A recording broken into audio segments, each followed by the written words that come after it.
John Razimus Houston here. Subscribe to the channel, leave comments, thumbs up. Have new t-shirts, Teespring. When you order them, they come like this.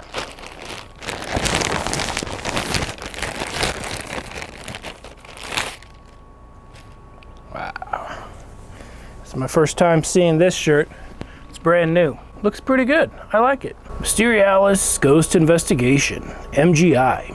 Lightning coming out of the skeleton figure's hand represents a spirit's ability to manipulate static electricity. Static electricity is something they over the top have the ability to manipulate and perhaps create. If you want to get one of these t-shirts, check out my Teespring. So let's switch into the shirt. So me and Brandon Young went to the Grist Mill on August 18th, technically August 19th at 1 a.m. And I don't know how prepared Brandon was for the spirit there at the Grist Mill. It's a very subtle spirit that didn't do too much. There wasn't any throwing rocks or stepping on the grass, which is what happened on the first time I ghost investigated it at night. That footage was from 2018. But this August 18th, 19th technically, 1 a.m. to 3 a.m. approximately, me and Brandon Young visited the Grist Mill. We stopped by In-N-Out Burger before we got there, many hours before we got there. I drove from the Grist Mill's location about 4 hours down to Encinitas, California, and then 4 hours to the Grist Mill. And then we investigated it. Then I drove Brandon back 4 hours and then had to drive back the 4 hours. That's 16 hours of driving. A lot of dedication and work just for a few seconds of video. But luckily, the spirit did set off the devices at least 7 times, which is a record. I've never had it set the devices off that many times. Me and Brandon had a breakthrough concerning the spirit sets off the static meter, which is what this represents, only after we touch it and charge it. That's a key detail, a key secret. And I'm gonna replay real quick here. Sure, I'll show you a sneak preview. I'll show you 5 seconds of one of the, maybe 10 seconds, 20 seconds. I'll give you a tiny preview of what it was like. I'm still editing the video, but here you go. Here's one example of the spirit setting off the device. Even when I touch it and put it up and down, it was reverbing off. Yes. Spirit.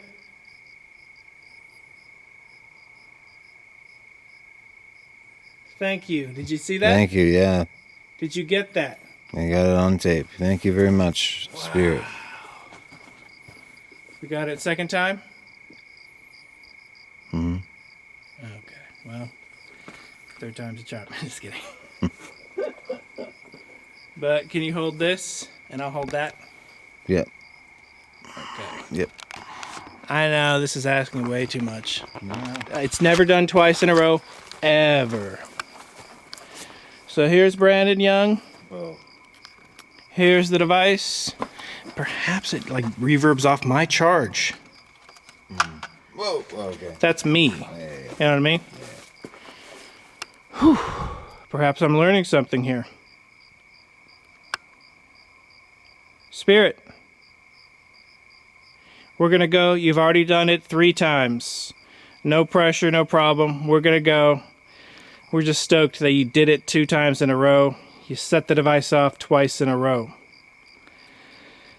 I mean, we're not into communication on any extreme level, but I wish I could ask you if you're a male or female. Yeah, maybe that. Whoa.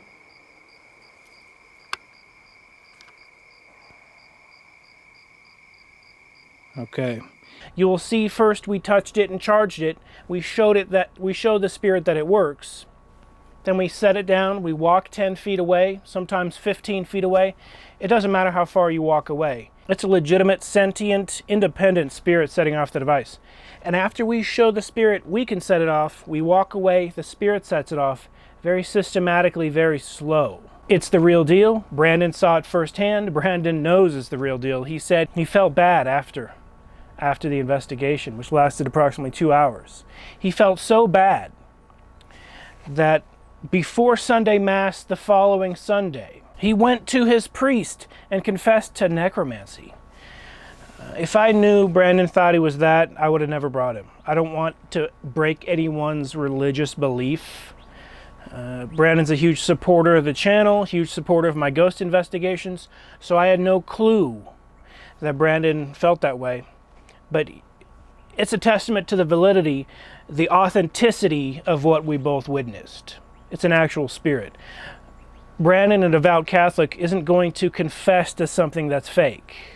But it lit up very slowly, not like sporadically, randomly. If it were even a random charge of static electricity. Not only that, but when that happened, I felt that feeling that I had when years ago, when I did a Ouija board, and I was contacting spirits then and asking them to communicate. And I looked over at John, and John was pretty happy, I would say, that we contacted the spirit. And I was like, oh wow, it's really real, and it was kind of playful. It went off again, like your own body, but you got to put some force, and it does not light up the same way. So it can't be, it's got to be something else. And the feeling I got was something really weird is going on. I haven't had that feeling since, like I say, like the Ouija board communication and other kind of communications since, which is scary.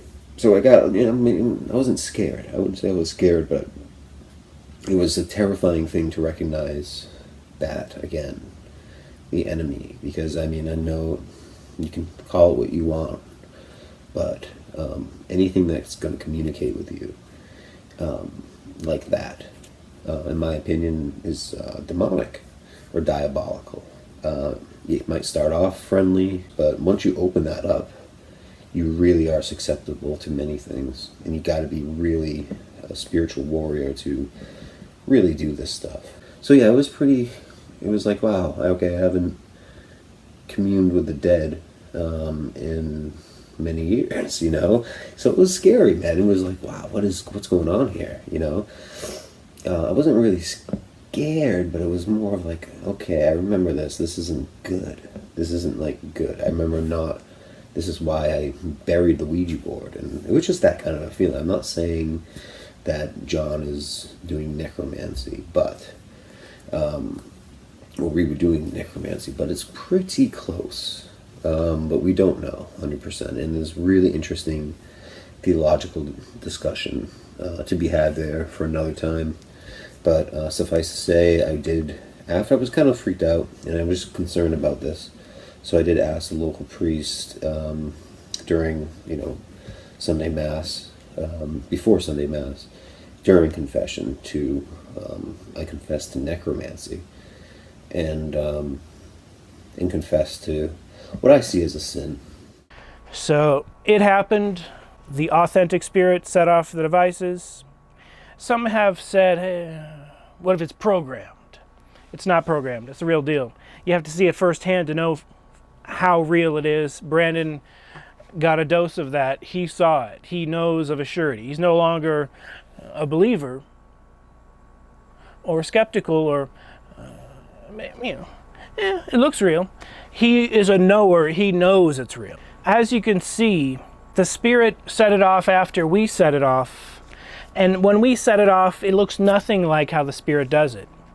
Anyone claiming, oh, you just hit a button and it just does that. It doesn't do that. That's not how the device works. It detects static electricity around the field of the device. That's all it does. There is no pre-programmed option. It doesn't exist. I got it straight off the Paranologies website. Paranologies. And I'm not advertising Paranologies, but it's a good product because it actually works. I've purchased dozens of ghost hunting devices. The Mel meter is my favorite. But my second favorite is Paranologies by far, because they work. Spirits like setting them off. For whatever reason or another, scientifically, the electronics are favorable to spirits. Spirits like it. I wouldn't be opposed to chopping one of the devices in half and showing you the electronics.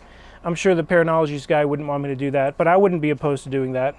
I don't have any contract with anyone. I could chop anything in half, but for scientific reasons, I wouldn't mind chopping one of them in half.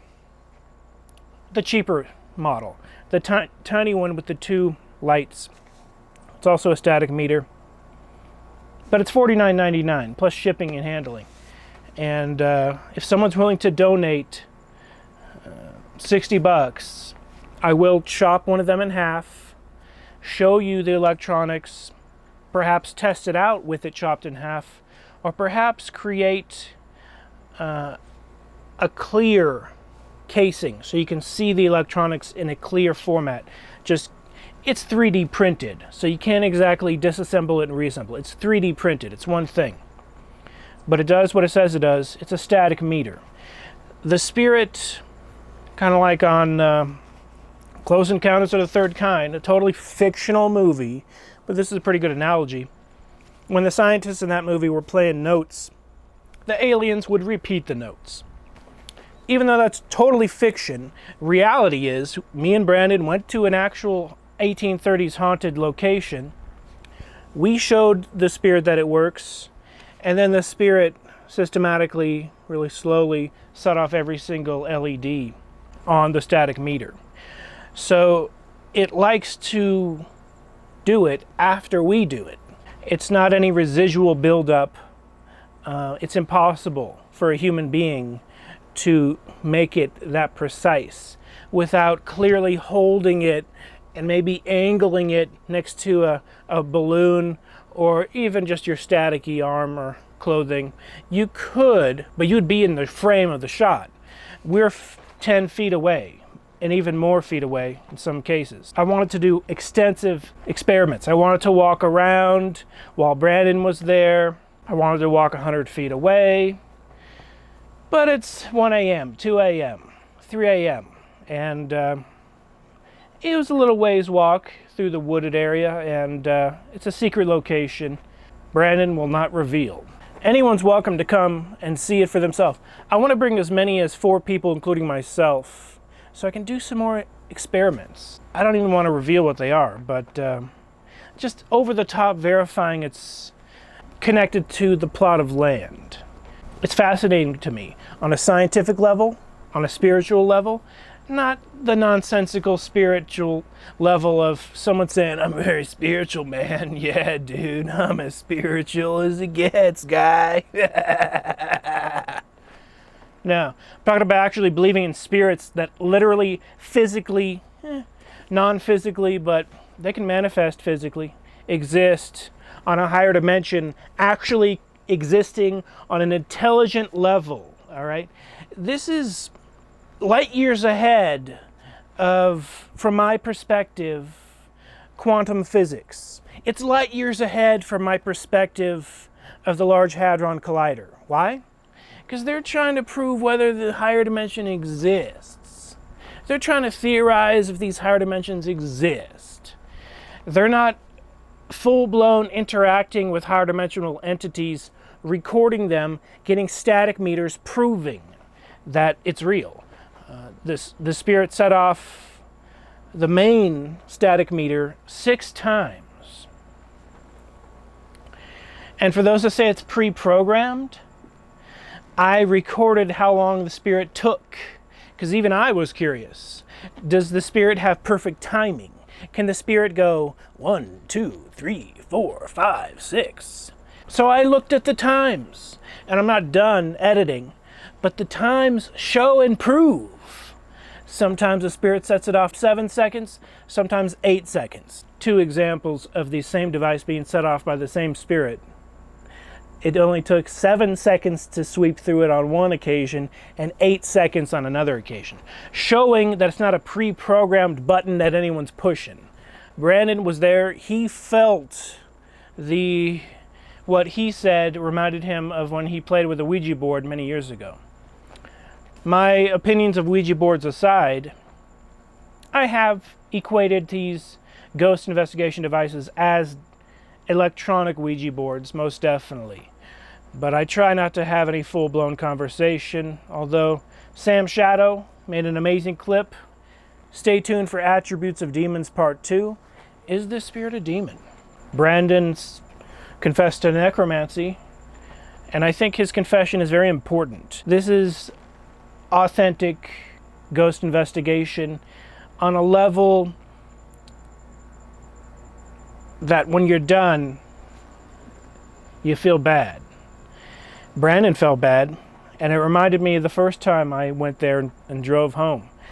I was happy that I got evidence, but you feel kind of sad that there's a spirit stuck at this haunted location. Or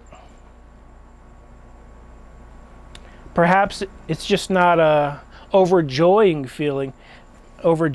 Perhaps it is a little depressing, knowing there's a spirit there. Sure, it'll set off the thing. It courteously sets off the devices when you ask it to. It's getting very dark. I just wanted to have this update.